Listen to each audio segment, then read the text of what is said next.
ഹെബ്രായർ 11-ാം അധ്യായം അസാധാരണക്കാരായ അത്ഭുതവാന്മാരായ മനുഷ്യരെക്കുറിച്ച് പ്രതിപാദിക്കുന്ന പുസ്തകമാണ്.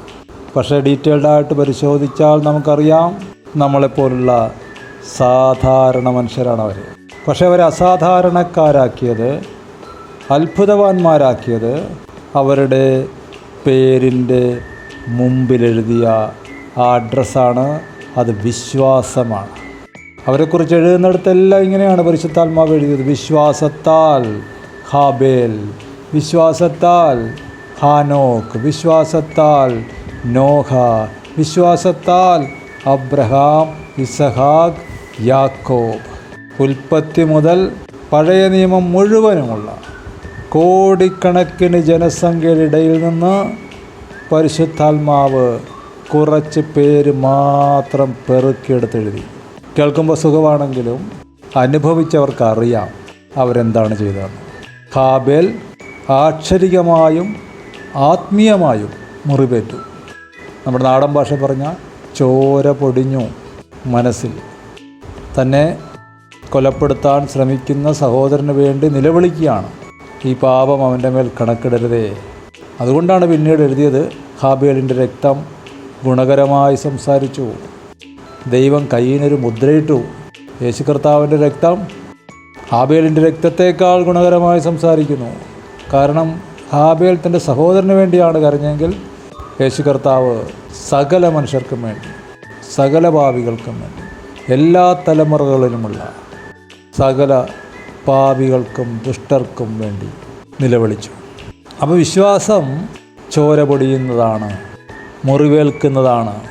പുതിയ നിയമത്തിൽ പരിശുദ്ധാത്മാവ് വിശ്വാസികളെ അഭിസംബോധന ചെയ്യുമ്പോഴെല്ലാം ലേഖനങ്ങളിൽ എഴുതുന്നത് ഇങ്ങനെയാണ്: നിങ്ങൾക്ക് കർത്താവിലുള്ള വിശ്വാസത്തെയും സകല വിശുദ്ധന്മാരോടുള്ള സ്നേഹത്തെയും കുറിച്ച് കേട്ടിട്ട് സ്വർഗം കേൾക്കുകയാണ്.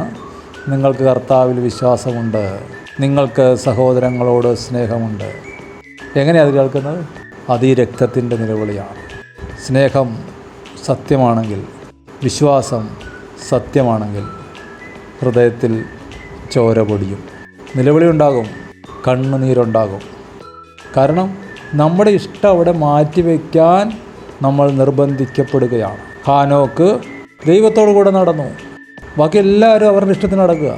നോഹ ലോകത്തെ കുറ്റം വിധിച്ചു, വിശ്വാസത്താലുള്ള നീതിക്ക് അവകാശിയായി തീരുന്നു എന്ന് പറയുമ്പോൾ അതിൻ്റെ യാഥാർത്ഥ്യം എന്താണ്? ലോകം മുഴുവൻ അവനെ കുറ്റം പറഞ്ഞു. അബ്രഹാം തനിക്ക് അവകാശമായി കിട്ടാനിരുന്ന ദേശത്തേക്ക് യാത്രയാകാൻ വിളിക്കപ്പെട്ടപ്പോൾ എന്ത് സംഭവിച്ചു? സ്വന്തം അവകാശം വിട്ടിട്ടാണ് പോകുന്നത്. ഇസഹാക്കിനും യാക്കോബിനും എഴുതിയിരിക്കുന്നത് വാഗ്ദത്തത്തിന് അവകാശികൾ എവിടെയാണ് താമസിക്കുന്നത്? കൂടാരങ്ങളിൽ. എന്തുണ്ട്?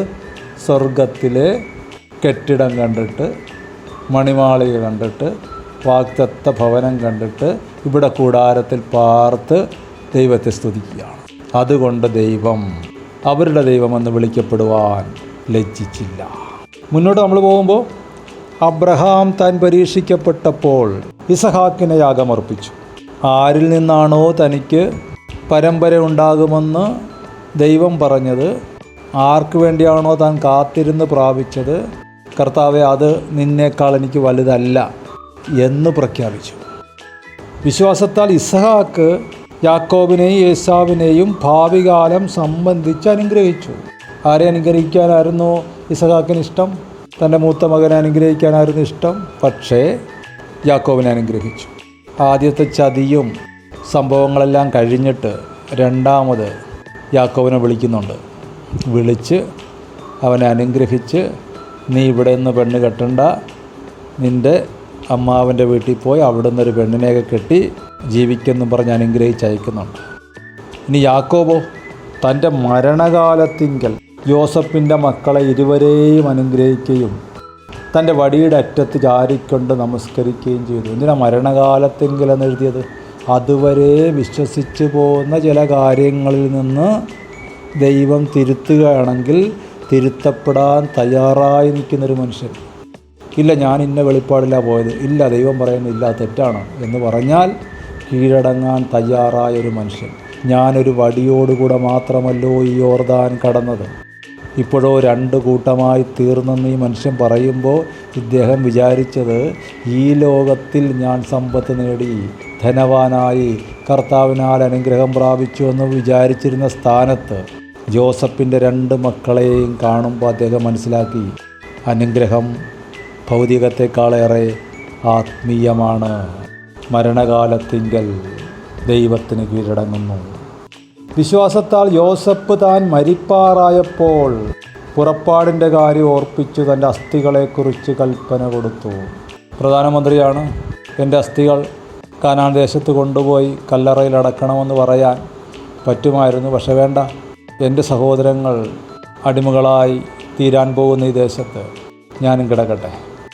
അവർ പുറപ്പെടുമ്പോൾ ഞാനും പുറപ്പെടാം. എനിക്ക് ശേഷം പ്രളയം എന്നൊരു ചിന്തയില്ല. വരുവാനുള്ള തലമുറകളെക്കുറിച്ച് കൺസേണുള്ള ഒരു മനസ്സ്. ഇങ്ങനെ മുന്നോട്ട് പോയാൽ ഓരോ മനുഷ്യർക്കും ദൈവം നിയോഗം കൊടുക്കുകയാണ് അടുത്ത തലമുറകളെക്കുറിച്ച് ചിന്തിക്കാൻ. അങ്ങനെ നോക്കിയാൽ ഹെബ്രായർ 11 ആ വ്യൂവിൽ നോക്കിയാൽ ഓരോരുത്തരും വിശ്വാസത്തിൻ്റെ ബാറ്റൺ അടുത്ത ആളിലേക്ക് കൈമാറുകയാണ്. സാക്രിഫൈസ് ചെയ്യാൻ വിളിക്കുകയാണ്. അടുത്ത തലമുറയെ വളർത്തുന്നു, ആത്മീയമായി പോഷിപ്പിക്കുന്നു. എന്തിനു വേണ്ടി? കർത്താവിൽ വിശ്വസിക്കാൻ, സഹോദരങ്ങളെ സ്നേഹിക്കാൻ. അപ്പോൾ വിശ്വാസം വെറും നിഷ്ക്രിയ വിശ്വാസമല്ല, അത് സ്നേഹത്തിൻ്റെയും സത്യത്തിൻ്റെയും വിശ്വാസം. ചോര പൊടിയുന്ന വിശ്വാസം, മുറിവേൽക്കുന്ന വിശ്വാസം. ആരെയാണോ നമ്മൾ സ്നേഹിക്കുന്നത് അവരിൽ നിന്ന് മുറിവേൽക്കുകയാണ്. അതിന് പൗലോസ് പറയുന്ന ഭാഷ, ക്രിസ്തുവിൻ്റെ കഷ്ടങ്ങളിൽ എന്തെങ്കിലും കുറവുണ്ടെങ്കിൽ അവൻ്റെ ശരീരമായ സഭയ്ക്ക് വേണ്ടി ഞാൻ എൻ്റെ ശരീരത്തിൽ ഏൽക്കുകയാണ്. ഹല്ലേലൂയ. പക്ഷെ വിഷമിക്കേണ്ട, കോടിക്കണക്കിന് പേരിൽ നിന്ന് പരിശുദ്ധാത്മാവ് 11-ാം അധ്യായത്തിൽ പേര് തിരഞ്ഞെടുത്തെഴുതിയതുപോലെ ദൈവം തൻ്റെ മനസ്സിലും തൻ്റെ കൈവെള്ളയിലും നിങ്ങളുടെ പേരും കുറിക്കും. തൻ്റെ കയ്യിൽ നിങ്ങളുടെ പേര് ദൈവം എഴുതി വയ്ക്കും. കാരണം നിങ്ങൾ ദൈവത്തിന് പ്രിയരാണ്. കാരണം നിങ്ങൾ വിശ്വാസിയാണ്. വിശ്വാസമെന്ന വാക്കിൻ്റെ യഥാർത്ഥ അർത്ഥം അറിഞ്ഞവരാണ് നിങ്ങൾ. അതുകൊണ്ട് ദൈവം നിങ്ങളെ മറക്കുകയില്ല. അവൻ നിങ്ങളെ ഓർക്കും, അനുഗ്രഹിക്കും, മാനിക്കും.